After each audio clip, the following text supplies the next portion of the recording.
Racun yang paling dahsyat adalah racun yang membuatmu lalai dari Allah. Lingkungan kelalaian. Jadi ekosistem yang membuatmu lalai.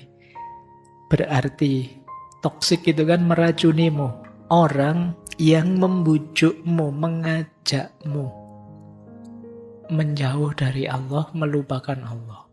Orang seperti ini tidak mungkin disebut teman. Dia pasti musuh. Meskipun sehari-hari kalian berteman dengan dia.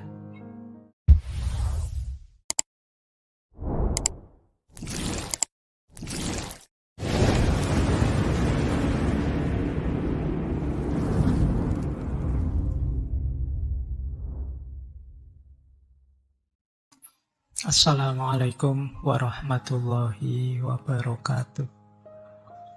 Bismillah. Mari kita lanjut lagi belajar kita, ngaji kita. Jadi intinya ngaji filsafat itu ya ngaji, kita belajar ya. Segala yang di luar itu bonus. Jadi bonus itu ada, alhamdulillah, tidak ada ya, tidak masalah. Bahkan termasuk pemahaman kita, kepandaian kita, itu ya anugerah sebenarnya bonus. Karena yang bisa kita lakukan hanya belajarnya. Maka ayo kita mulai ya, nawaitunya belajar. Baik, kita mulai nggih. Ini pahit, kalian hati-hati. Ini sebenarnya mengambil dari hadis. Ittaqu doa al-mazlum. Takutlah, hati-hatilah terhadap doanya orang yang dizolimi. Mungkin hari ini kita tidak sadar sering menzolimi orang. Karena sekarang kita bisa berinteraksi dengan siapapun dengan sangat intensif melalui media sosial. Jangan-jangan komentar-komentar yang kita tidak sengaja itu menyakiti orang. Itu kalau orangnya tidak berkenan, apalagi mendoakan jelek. Tak doain yang ngomong jelek begitu, misalnya dia langsung berdoa pada Allah, hati-hati. Karena doanya orang mazlum itu langsung.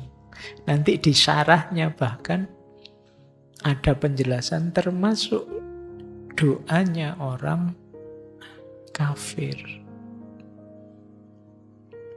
Jadi nanti di syarahnya Syekh Abu Huda tadi ada penjelasan termasuk orang kafir. Kita kan sering mencela, merendahkan.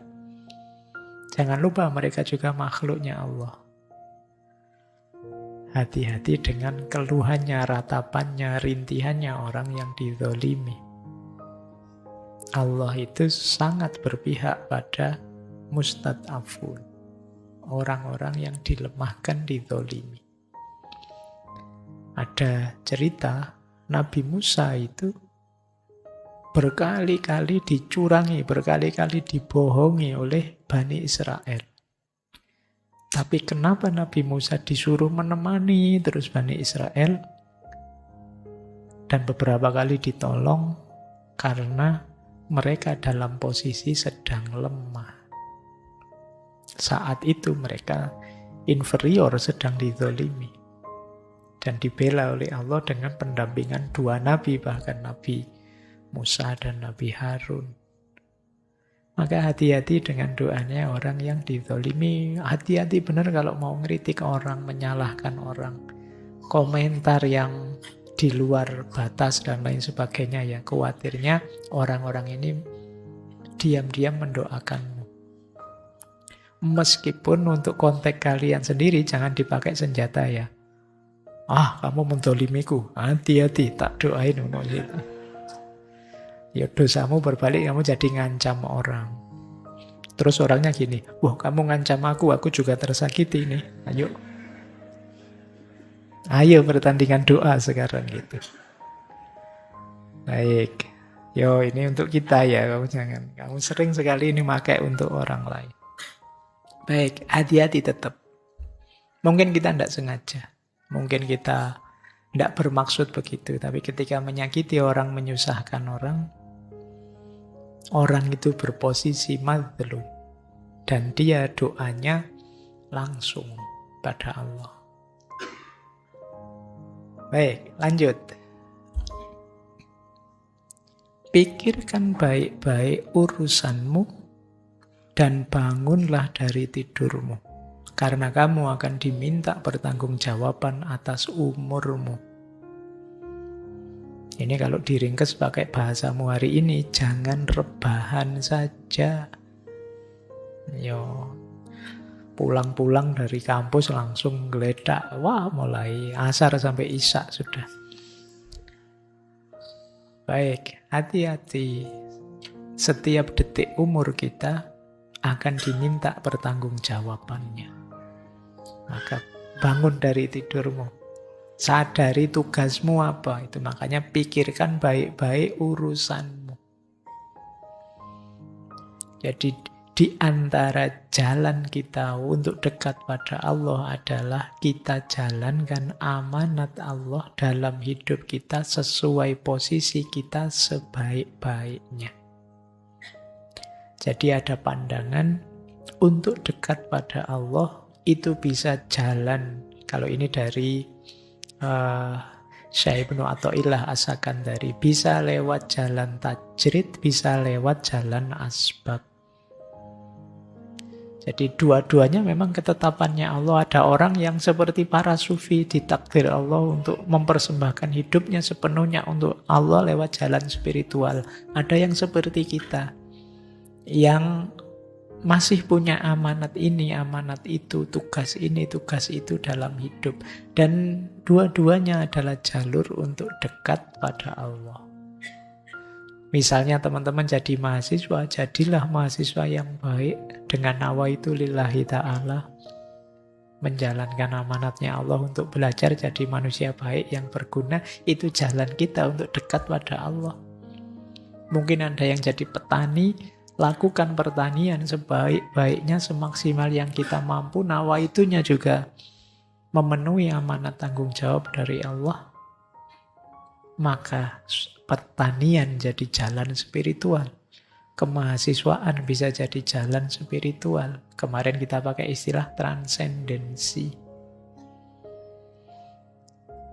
Maka pikirkan urusanmu, jangan tidur saja. Perhatikan waktumu untuk memenuhi tanggung jawabmu. Itulah di antara jalanmu untuk lebih dekat pada Allah. Itulah di antara yang bisa menghadirkan ridhonya Allah pada kita. Jadi orang tua, jadilah orang tua yang terbaik.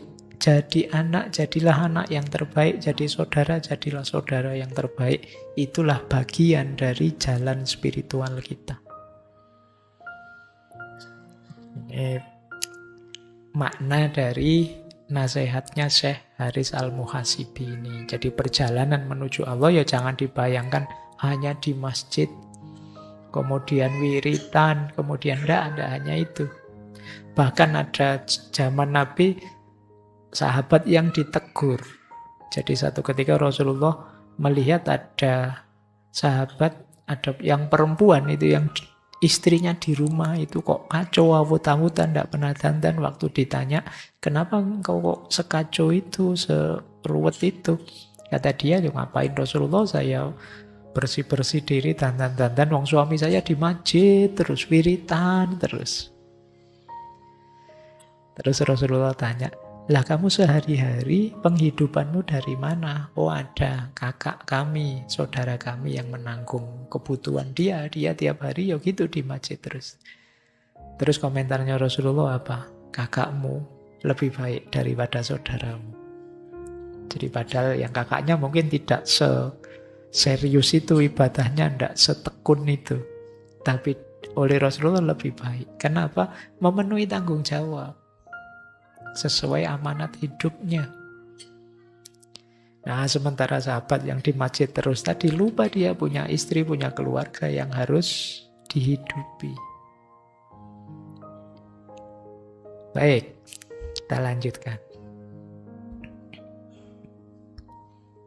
Ya, jadikan sifat santun sebagai rekan, sifat waspada sebagai kawan, keselamatan sebagai gua persembunyian, waktu luang sebagai harta rampasan perang, dunia sebagai kendaraan, dan akhirat sebagai kediaman. Yang pertama, jadikan sikap santun sebagai rekan.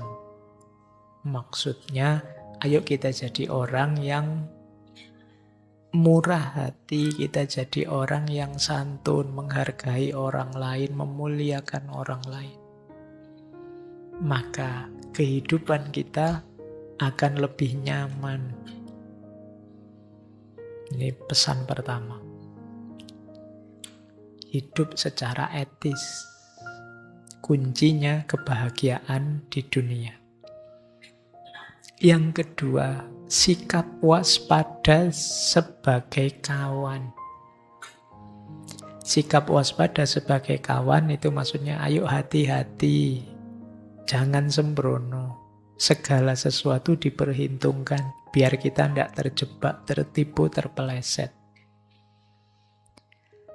Jadi yang pertama, sifat santun berarti kebaikan pada orang lain. Yang kedua, sikap waspada berarti kita peduli dengan diri kita juga. Jangan konyol. Itu mungkin kalau disambung, santun sih santun. Baik pada orang sih, baik pada orang lain. Tapi juga perhatikan diri kita. Jangan berlebihan. Kalau bahasa filsafatnya, jangan altruis, juga jangan egois. Jangan terlalu mikir orang lain, tapi juga jangan terlalu mendahulukan kepentingannya sendiri. Kemudian keselamatan sebagai gua persembunyian.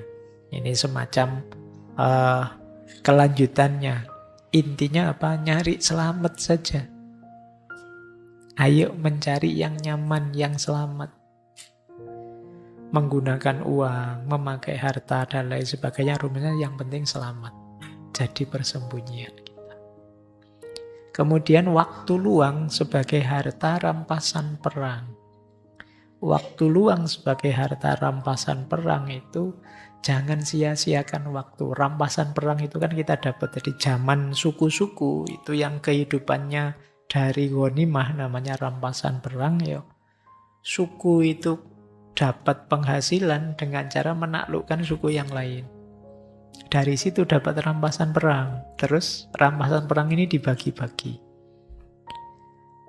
Sampai habis. Biasanya kalau memang dari situ saja penghasilannya, kalau sudah habis rampasan perangnya, ya nyari suku yang lain untuk diserang. Maka waktu perlakukanlah sebagai rampasan perang. Berarti manfaatkan sebaik-baiknya. Karena kalau habis kita harus nyerang suku yang lain dan itu tidak mesti menang. Berarti apa? Yang ada ini dulu kita manfaatkan. Tidak ada jaminan besok kita masih punya sisa waktu. Seperti tidak ada jaminan besok kita bisa dapat rampasan perang lagi. Nah ini, kalian sudah paham lah manfaatnya waktu, tinggal menjalankannya saja. Mungkin sering khilaf. Khilaf kok terus-terusan tiap hari. Terlanjur enak, Pak. Terlanjur asik, Pak.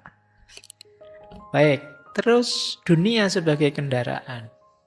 Ini makanya beliau bukan tasawuf yang meninggalkan dunia. Bukan tasawuf yang kemudian sampai puncak bersatu dengan Allah dan lain sebagainya. Beliau tidak sampai ke sana. Tapi tasawuf yang membersihkan hati. Dunia tetap kita urusi sampai sukses, sampai berhasil, tapi tidak sebagai tujuan. Tujuannya tetap akhirat.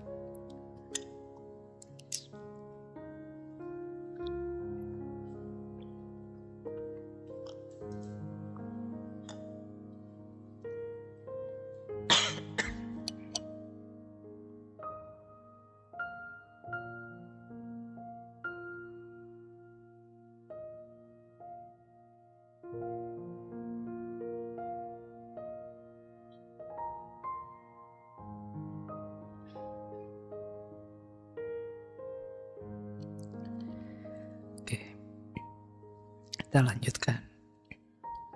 Suaranya jadi serak.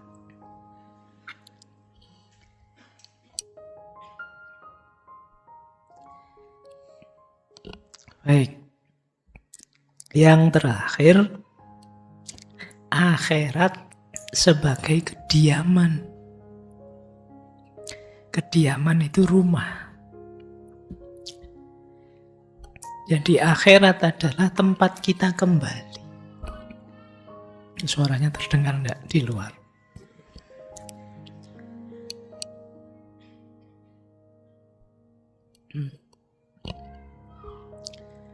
Oke. Makanya kalau sudah nambah umur, suaranya entek. Tambah tua berarti.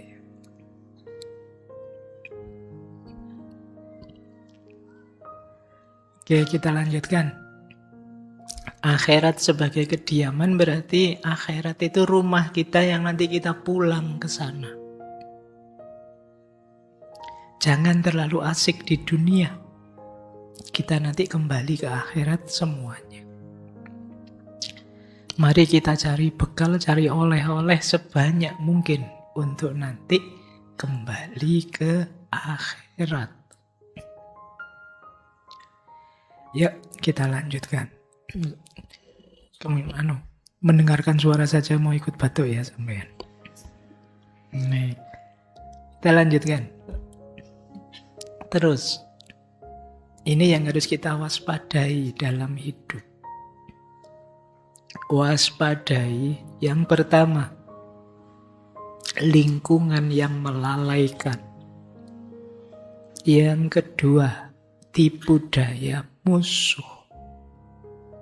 Yang ketiga, nyanyian hawa nafsu. Yang keempat, buasnya syahwat. Dan yang kelima, angan-angan jiwa. Ini yang sering mendistraksi kita dari akhirat tadi. Yang pertama, lingkungan yang melalaikan.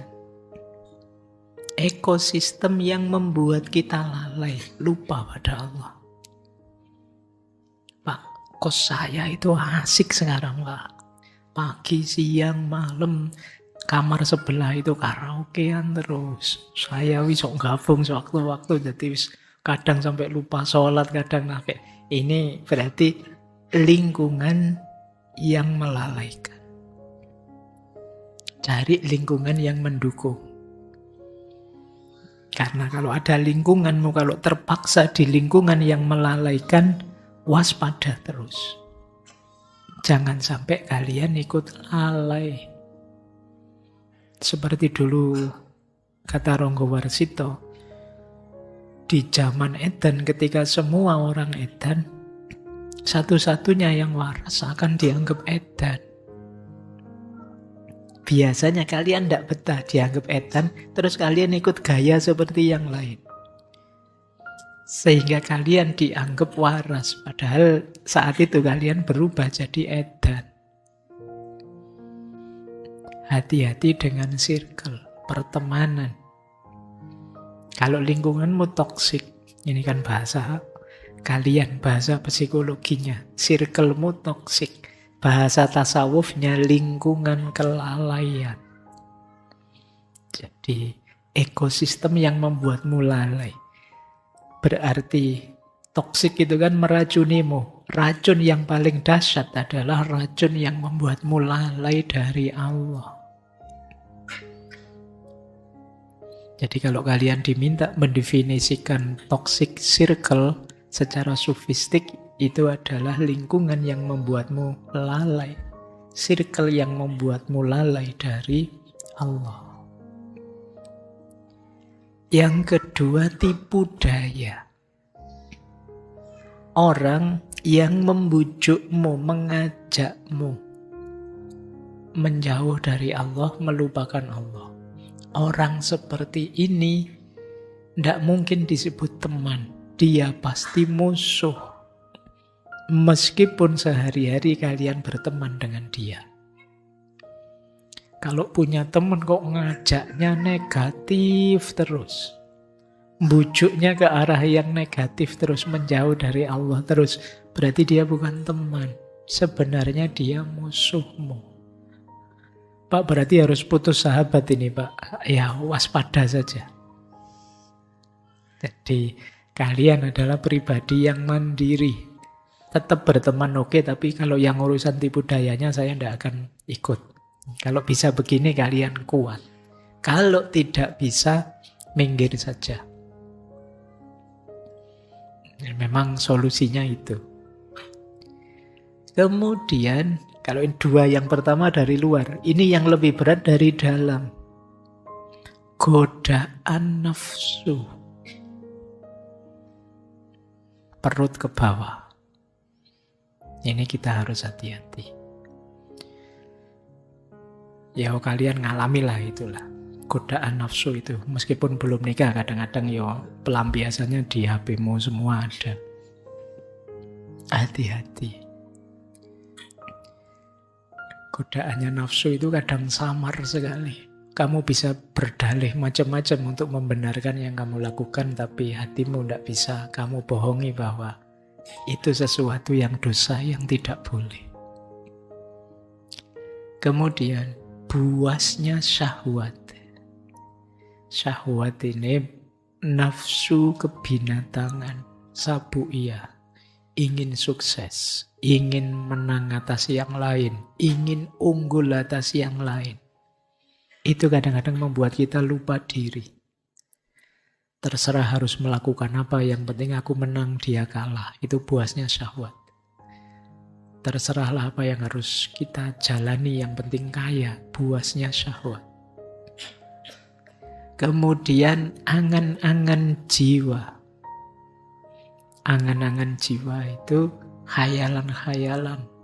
Seandainya-seandainya yang tidak ada gunanya. Kita akan sering kan berkhayal. Berkhayal yang tidak produktif. Mikir yang aneh-aneh. Ya macam-macam. Kayak kalian ngelamun. Seandainya ya saya punya kekuatan kayak Superman itu misalnya. Saya bisa terbang. Terus seandainya saya punya teropong yang bisa lihat tembus tembok. Itu wah tak tontoni semua itu teman-teman. Itu kan mikir yang aneh-aneh, tidak ada gunanya, buang-buang waktu, ngapain sih mikir yang gitu-gitu. Angan-angan jiwa.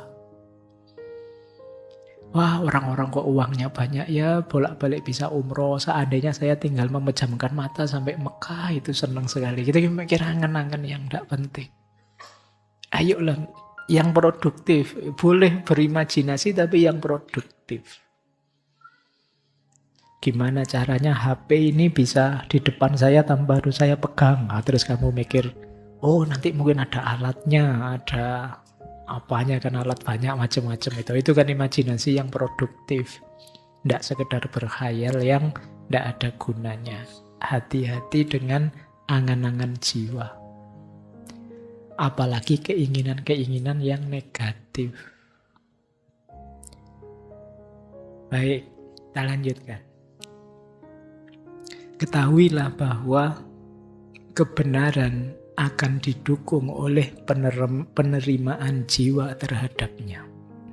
Perhatikan sabda Rasulullah, istafti kolbak, mintalah fatwa kepada hatimu.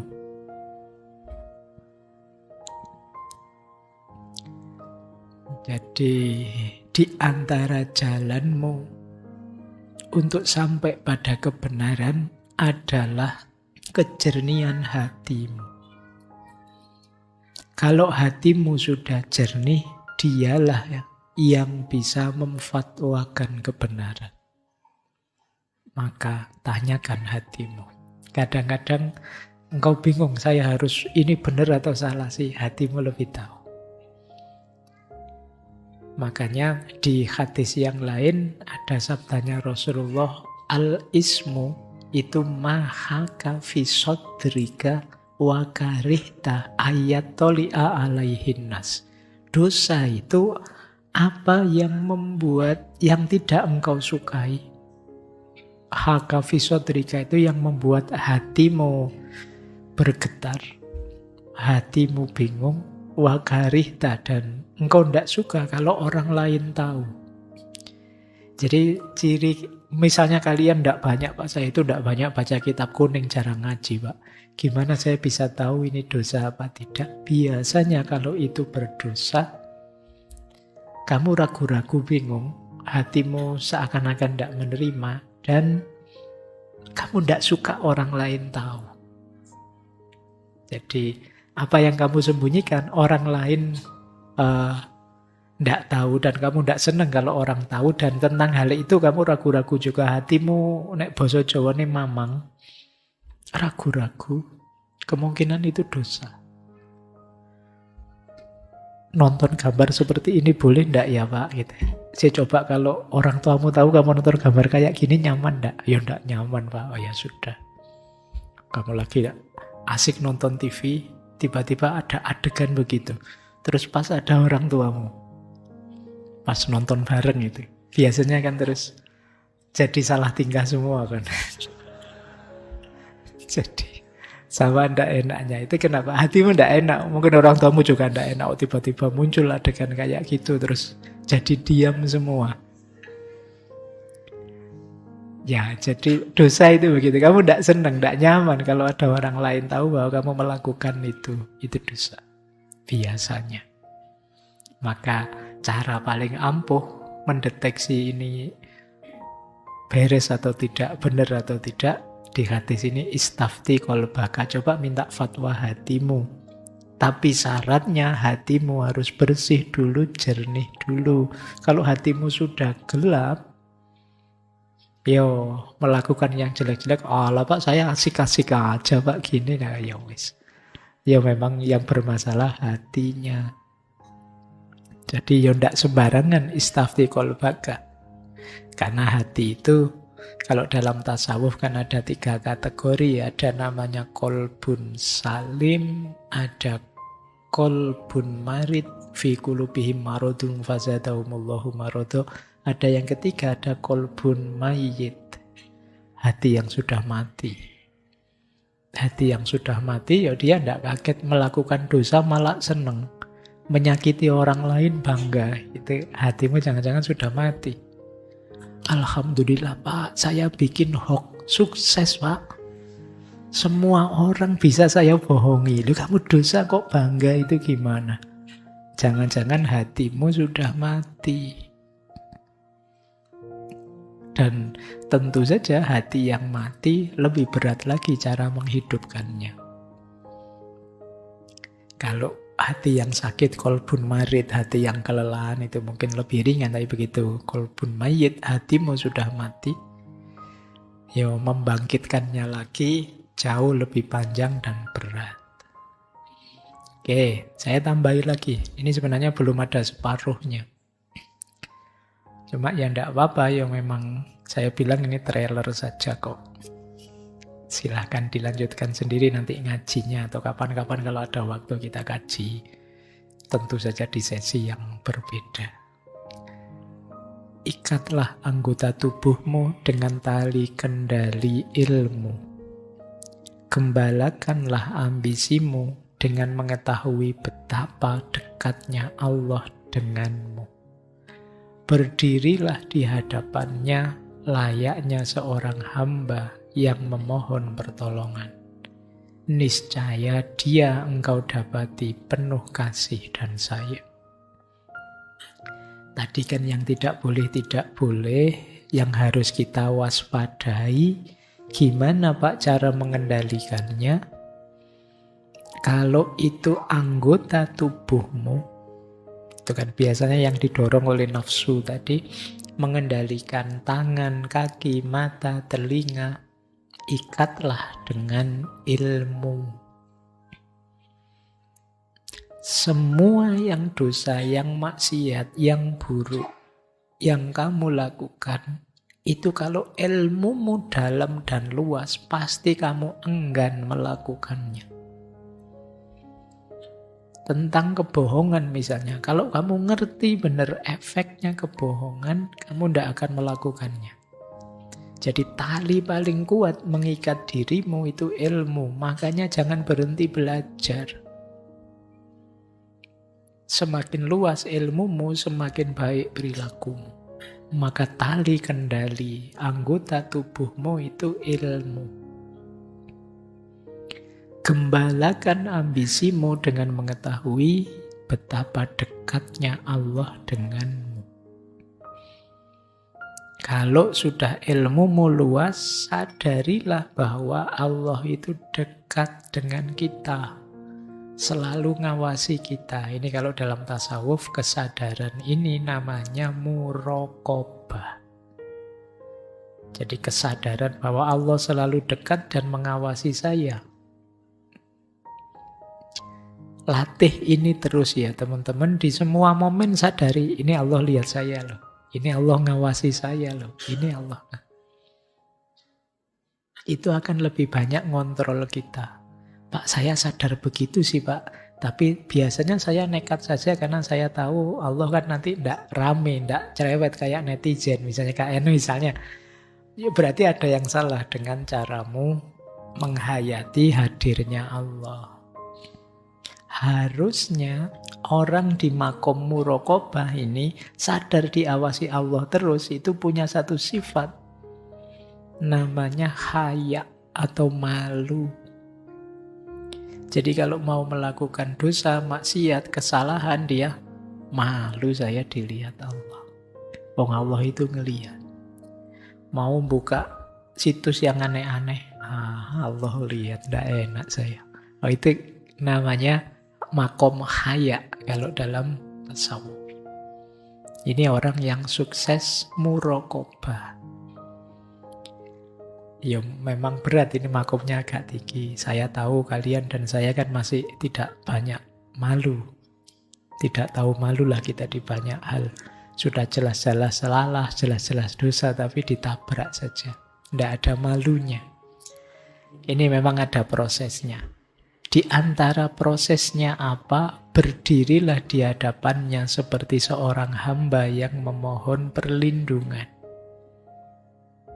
Berdoalah pada Allah, ya Allah, luaskanlah ilmuku. Sadarkanlah aku bahwa Engkau selalu hadir, mengawasiku. Nah, kalau kita memohon padanya seperti seorang hamba, mohon pada Tuannya, maka engkau akan mendapati dia penuh kasih sayang. Pasti Allah mendengarmu, pasti Allah menjawabmu. Oke, wah waktunya. Tambah lagi lah.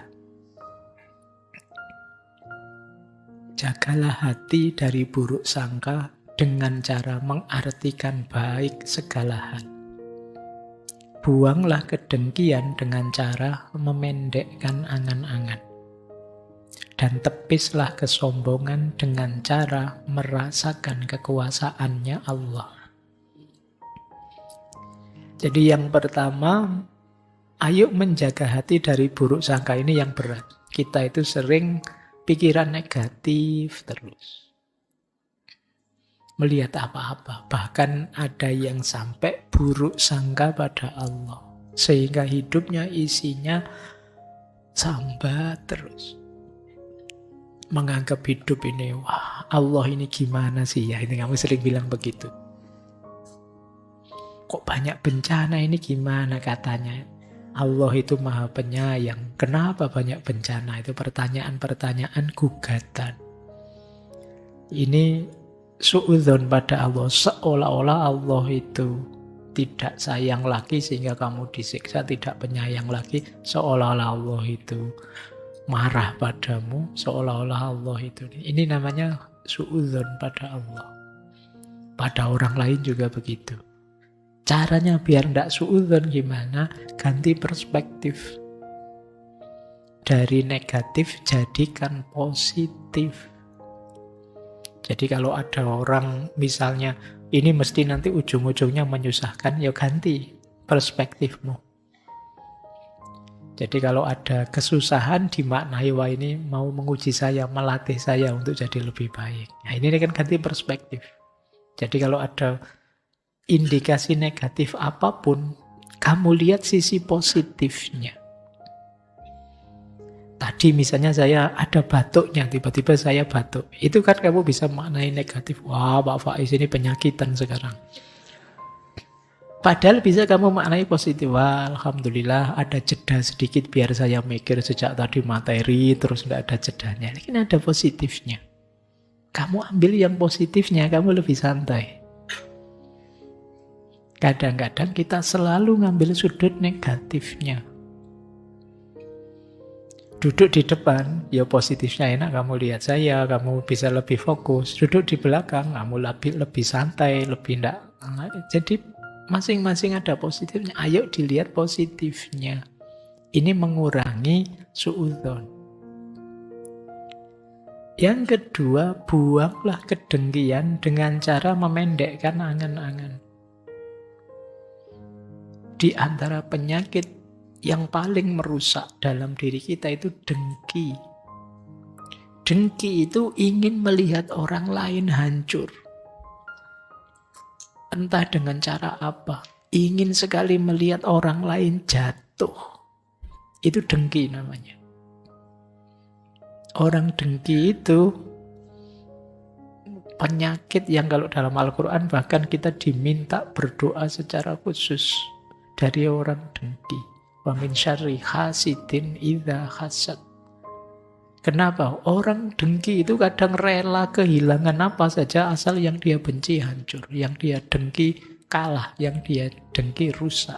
Ini namanya dengki. Dengki itu satu-satunya penyakit yang kembar dengan penyakitnya setan. Setan itu iblis itu waktu diturunkan ke bumi, karena kesalahan yang dia lakukan adalah dia tidak terima kalau Adam itu dimuliakan sedemikian rupa. Maka dia bersumpah sampai besok-besok, aku akan menyesatkan anak Adam. Jadi dia rela keluar modal banyak, keluar tenaga, keluar biaya, yang penting anak Adam tersesat. Itu iblis. Nah, kalau ada orang seperti itu, terserah apapun akan saya lakukan, termasuk bikin postingan sebanyak-banyaknya. Asal orang yang saya dengki ini jatuh namanya, kemudian dibenci orang dan lain sebagainya, ini namanya dengki. Hati-hati, kalau kata Syekh Abdul Qadir Jailani, dengki itu seperti api dalam hati yang menghanguskan pemiliknya sendiri. Dia termasuk salah satu penyusup yang masuk dalam diri kita, merusak semua kebaikan kita. Orang dengki biasanya kadang bisa kalap, lupa dengan norma yang baik-baik tadi. Hati-hati. Ya mungkin kadang-kadang kamu khilaf, kamu apa, tapi begitu sadar ada bibit-bibit kedengkian, segera bersih-bersih sebelum dirimu sendiri hancur. Caranya apa? Pendekkan angan-angan. Orang dengki itu biasanya mikirnya, kalau nanti dia jatuh, aku puas, aku lega. Kalau nanti, mesti pikirannya ke arah sana. Angan-angannya adalah, aku bisa nyaman, aku bisa tentram, aku bisa bahagia. Kalau yang saya benci itu kemudian jatuh. Sudahlah, kita pendekkan angan. Mikirnya jangan sejauh itu. Semuanya sudah digariskan oleh Allah. Ngapain kita menyiksa diri kita sedemikian rupa? Mari kita lebih fokus ke diri kita saja. Itu yang kedua. Yang ketiga, tepislah kesombongan dengan cara merasakan kekuasaannya Allah. Jadi, kalau teman-teman merasa besar, merasa bisa, merasa penting, merasa lebih baik dari orang lain siapapun itu, cepat-cepat kembalikan ke Allah bahwa ini semuanya anugerahnya Allah, kuasanya Allah. Kadang-kadang kalau ada kasus-kasus terbongkarnya kejelekan orang lain, terbukanya aib orang lain dan lain sebagainya, itu diam-diam kita merasa lebih tinggi dari orang itu. Kita merasa lebih hebat dari orang itu. Kita merasa lebih bersih dari orang itu. Ini kesombongan. Maka caranya adalah kembalikan semuanya pada Allah. Alhamdulillah ya Allah, anugerahmu. Aku tidak melakukan aib seperti yang dilakukan oleh orang itu. Jadi ini dari Allah bukan saya. Alhamdulillah ya Allah, aku masih Engkau jaga tidak melakukan keburukan itu. Jadi semua kembalikan ke Allah. Semua adalah kuasanya Allah. Jangan didaku sendiri bahwa oh ini aku, ternyata aku hebat ya. Meskipun aku melakukan ini itu masih terjaga dari salah ini, berarti aku pinter. Ternyata aku lebih bersih dari dia. Dia kalau ngomong ngaco maki-maki, postinganku sopan semua, ada dalilnya semua, ada ininya semua. Ini merasa bersih, merasa tinggi. Dan itu kesombongan. Kesombongan ada yang mendefinisikan ini syirik yang khafi. Kamu ingin nandingi Allah seolah-olah kamu yang bisa, padahal itu anugerahnya Allah. Seolah-olah kehebatanmu darimu, padahal itu anugerahnya Allah. Maka kembalikan semuanya kepada Allah. Baik teman-teman, sudah lewat 5 menit, mohon maaf agak melandang sedikit. Tapi memang masih banyak, saya bawa banyak sekali. Si panjang ya. Jadi cuma tidak bisa sampai semua, karena ini pun saya motong-motong, tidak saya ambil semua. Semoga ada waktu untuk ngaji Risalah Al-Mustarsyidin ini kapan-kapan. Tapi paling tidak saya bilang ini trailer ya untuk kita jadi orang baik. Makanya mari di akhir tahun ini kita muhasabah. Paling tidak beberapa yang tadi sudah. Bayangkan ini baru mungkin 10 apa 15%-nya rasanya sudah berat ini mau dijalankan, apalagi sampai khatam. Tapi itulah perjalanan menuju Allah.